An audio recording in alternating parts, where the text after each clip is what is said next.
Hi everyone, good morning. Welcome back to Pine Hollow Auto Diagnostics. Today we have a very special car. It's the weekend. I usually don't work on the weekends, but I couldn't pass up to help the owner of this 1985 Oldsmobile 98. And here's the proud owner, John. He just bought it.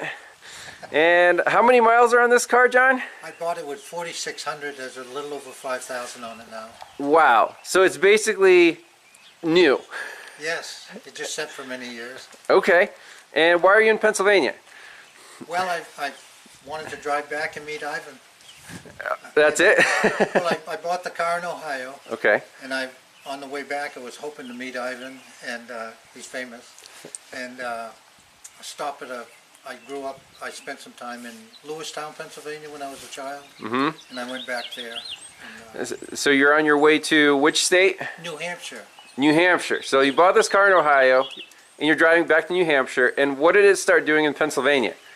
Well, it started in Ohio as soon as I bought it. The dealer didn't tell me there was anything wrong with it, but it started bucking and skipping and... okay, so mostly when you're on the gas going uphill, right? Yeah. It's starting to act up. Okay, so anything could be wrong with something this old. Fuel system could potentially be clogged up. The ignition system could potentially be, old. So it only has 5,000 miles, but time does take its toll. So we're going to take this car for a spin, see what happens on the test drive. We'll look at some scan data. Yes, we have scan data on the 1985. This is, might be the first year of the 3800. It's a V6, fuel injected, multi-port. There's your big distributor. Ignition coil is built right in. So let's take it for a spin and hook up the scanner.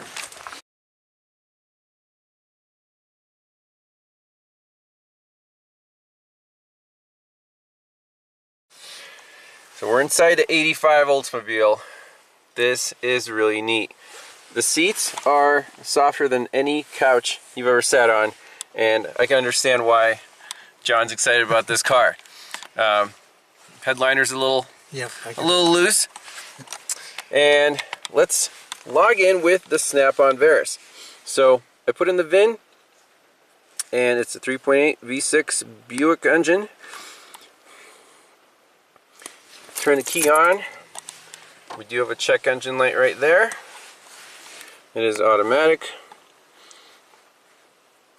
We have the GM adapter plugged in, and the power is coming from the rear cigarette lighter in the door in the armrest, because the front one doesn't work, but as long as we can have data, we should be good. So let's display codes.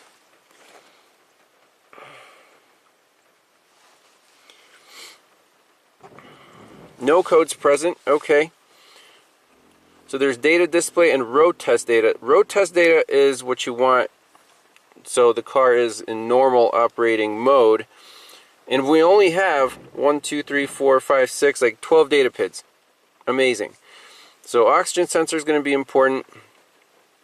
We don't even have, I guess, BLM. That must be the,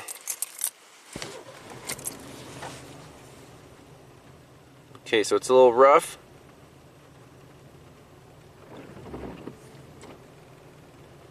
Airflow is 10 grams per second.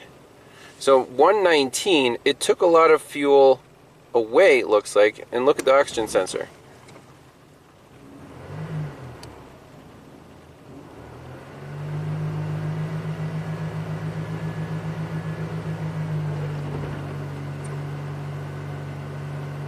Okay, warmed up, it is oscillating.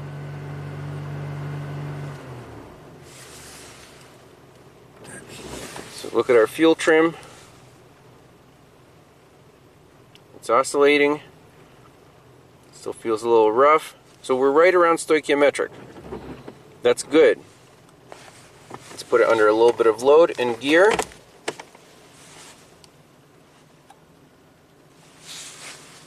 Try to minimize the glare.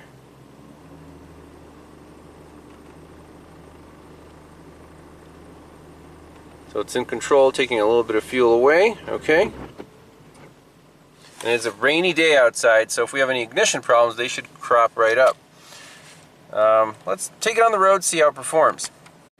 John tells me the temp light is on, and it does not have a regular temperature gauge. It just has a fuel gauge. So that's unfortunate. Hopefully we're not overheating, because there's no data PID for engine coolant temp. You know, does the radiator fan ever kick on? Have you noticed that? No? Maybe that was the noise we heard. Okay, well, let's pop under the hood just to make sure we're not overheating here. So the radiator fan is spinning just fine. Is the AC is off.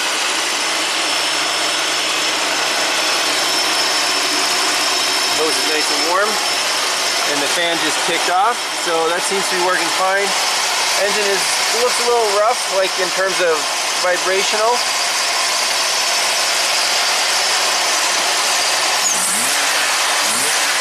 That sounds pretty good. Let's take it for a test drive. Alright, so the template is actually out now. So the fans work. Seems to be pretty happy. Okay. So we'll watch the fuel trim and the oxygen sensor under load, see what happens. Are we running out of fuel or what's going on? So we're idling here in park, ready to go for a test drive, and with the limited data that we have, what do we notice?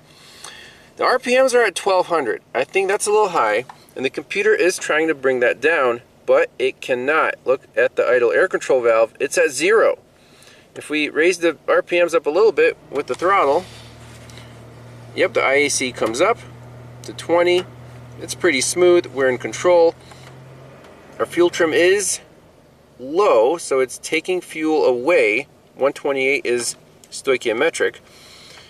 So there might be some air leak perhaps at the intake manifold, but let's I don't know if this thing has an EGR valve. It could. Let's go for a spin.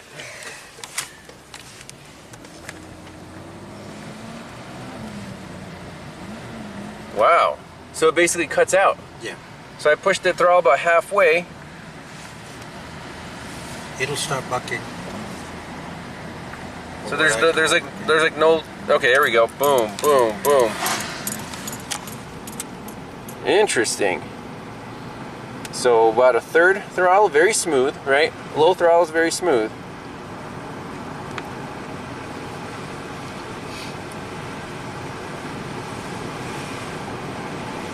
It's really smooth car. I mean, unbelievably smooth. They don't make them like they used to.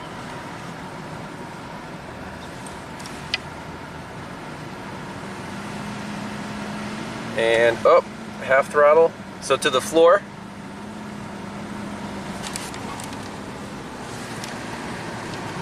So this is just purely a cruiser. You can't really get on it to pass someone, right? No, no. I like it. I like it. So this is not going to be a typical diagnosis. It's not a fish bite misfire.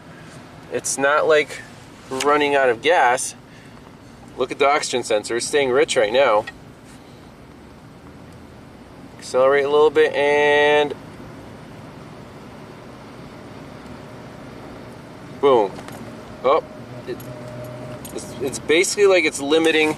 It's like a reduced power mode. Let's see, what if I keep it floored? Will it keep going? I've never tried that. Nope, it keeps slowing down. Okay, so about a third of the way is our limit, and it's gaining speed. Okay, shifted. And I push the throttle down. Huh, interesting. Okay, and we're staying rich on the oxygen sensor. So let's take a snapshot of that data. We'll just save that. Okay. Yep. And then we'll make a left. Power steering belt's a little loose.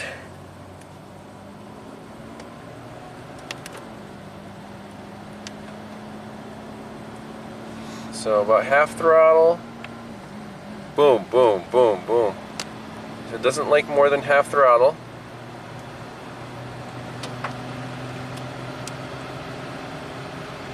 So it's not bad at half throttle. Extremely smooth.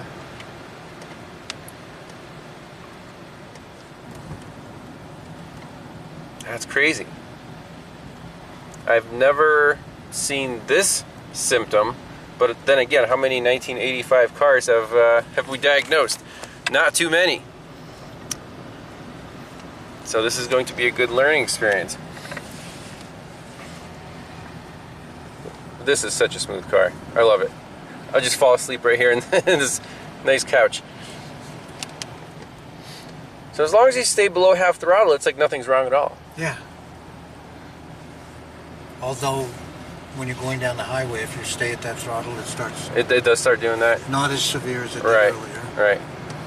So once you start going up a grade a little bit or something, like under a little more load. Yeah. Okay. So what should we check first? I actually don't know. I was going to say fuel pressure and spark, but it's not. Something's being limited. Like the fuel injection quantity. Yeah, we'll have to brainstorm. So on this car, even the cruise control works. So if we hold the switch and accelerate, the car does accelerate just fine. Don't let it go. It's fine. Why does it fall on its face when you push the throttle more than halfway? We don't see a TPS reading, so how does it know what throttle angle is being applied? I don't know. Oxygen sensor seems to be happy. Our BLM, what does that say? Black Lives Matter? I don't think that was a thing back in the 85. But that's staying at 113. I would expect it to stay at 128. We don't have any other data pits for EGR, for any of the emissions stuff. So if I just punch it, so downshifted and the speed is just falling. And the cruise control will turn off, so that doesn't happen. And now we're back in business. So maybe this car just wants to cruise slowly, John. Because, you know, it's 1985. Maybe. There's nowhere to hurry to. It's got a hermit driving it. A slow old hermit. Yeah, it shifts through all the gears, super smooth. Kind of floats along. I mean, yeah, it just floats along beautifully. You know, keep in mind the engine computer here is, well, this car is 1 year older than I am, so it's 39 years old.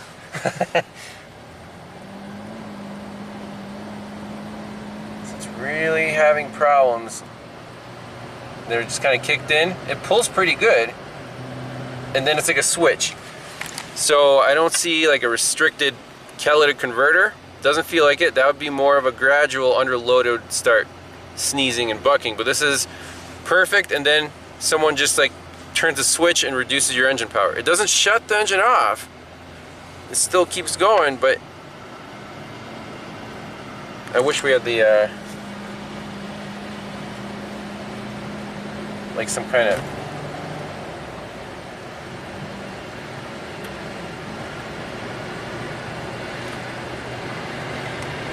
it pulls pretty good at half throttle.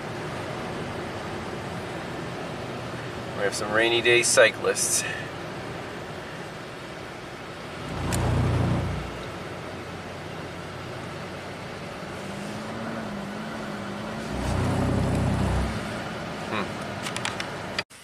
So we're going to do a hard acceleration from a stop. Let's look at the airflow and the oxygen sensor. So it pulls, but not as good as it should. Look, it's stuck rich right there. It's trying to take fuel away. The airflow reached a maximum of 120 grams per second. Should be breathing a little better than that. So could there be a restriction in the airstream or something wrong with the mass airflow sensor? Under high airflow. Under low airflow seems to be fine. Even though the the fuel trims are negative all the time. Can we unplug the mass airflow, see how it runs? We could do that. Check the air cleaner, obviously, make sure nothing's sucked in there or plugged up or chewed up by rodents. But it's going to be something along those lines. So one thing I'm noticing is this brake is very hot. It's sticking, yes. This one is fine. Yeah, so front left caliper is sticking, but that shouldn't really slow the engine down. So this mass airflow sensor was replaced just 2 months ago, and I have no idea how they could find a replacement sensor for one of these. I'm sure it's not a GM sensor, so I'm just going to unplug it, see what happens. The air cleaner is right here, so we can check it, see what's going on there. So here's the air cleaner. It looks pretty fresh, so we'll just put that back on there.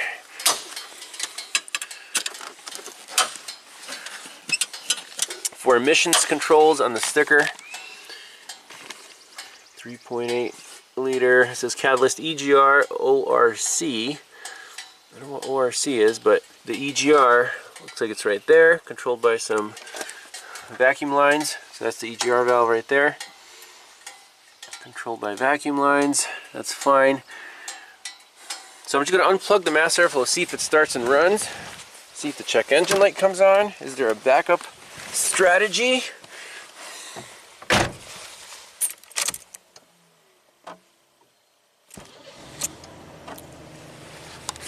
Okay, fired right up. Let's see if it responds. Check engine light.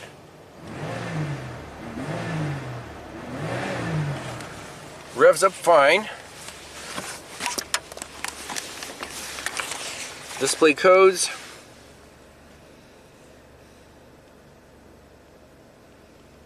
Yep, mass airflow sensor circuit too low.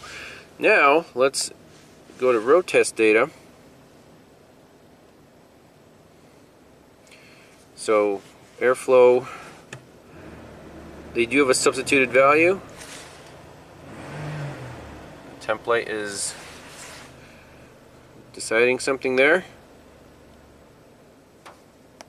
Let's look at O2. Still in closed loop even without the mass airflow sensor. Seems to rev up just fine.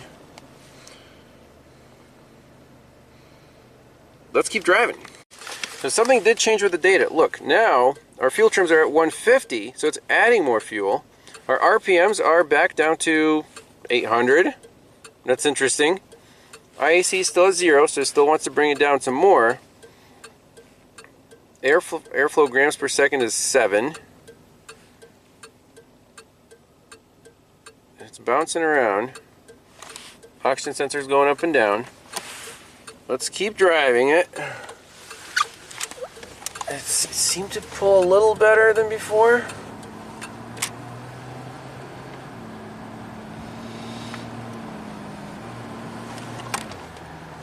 No. So 151 airflow. Now back to 50. So when the engine is stalling, look at that. Substitute value is 150. And then it kicks in. But doesn't it seem like it has more power now, John? Yes. I mean, look at that. Yeah. And this is about a little more than half throttle, so we didn't used to have that. So something definitely changed just by unplugging the mass airflow sensor. And we'll keep looking at our fuel trims. Look, now right now we're at 150, but it was a 128. Okay.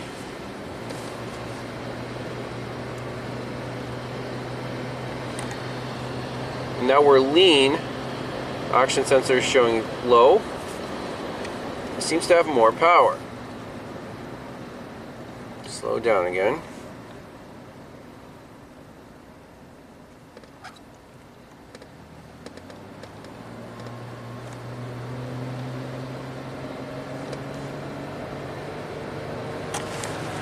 I mean, much nicer pull.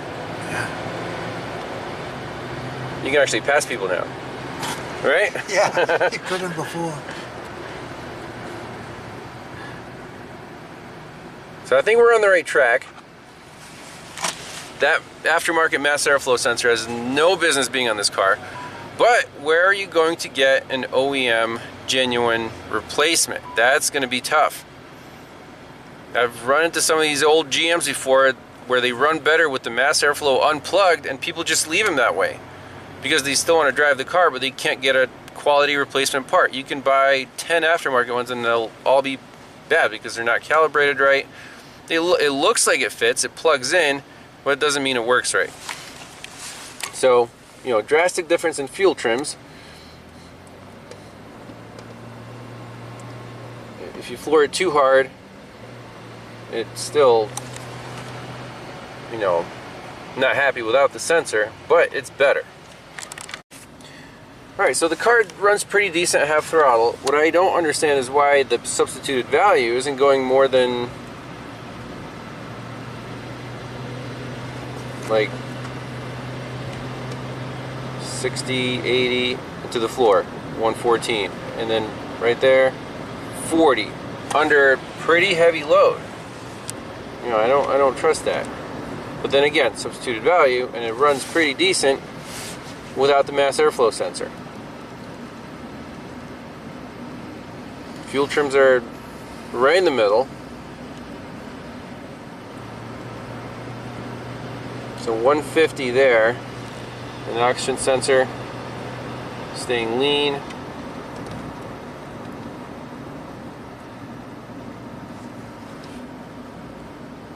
Late throttle, 150, we're in control.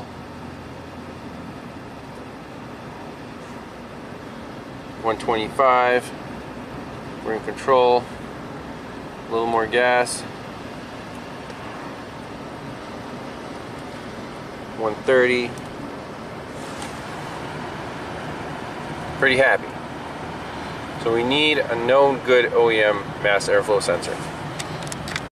So John here, the owner, wants this car to be right. There are several issues with it. We need to get a known good mass airflow sensor. Potentially the engine computer could be, you know, leaking capacitor or something. It's not quite right. Whole bunch of little things. Headlights out, you know, the brake is rubbing, the caliper is sticking. So this car is going to spend some time here. I might give him the loaner car, the Toyota Camry, and then we'll chip away at this thing. The only thing that's going to slow us down is parts availability. For 1985, you know, where are you going to find an OE mass airflow sensor? We'll try eBay, but I don't have my hopes up for that. So we'll be back. Might be a little series of videos, and we'll get this thing dialed in and back to the owner so you can enjoy. It only has 5,000 miles. This will probably last another 30 years.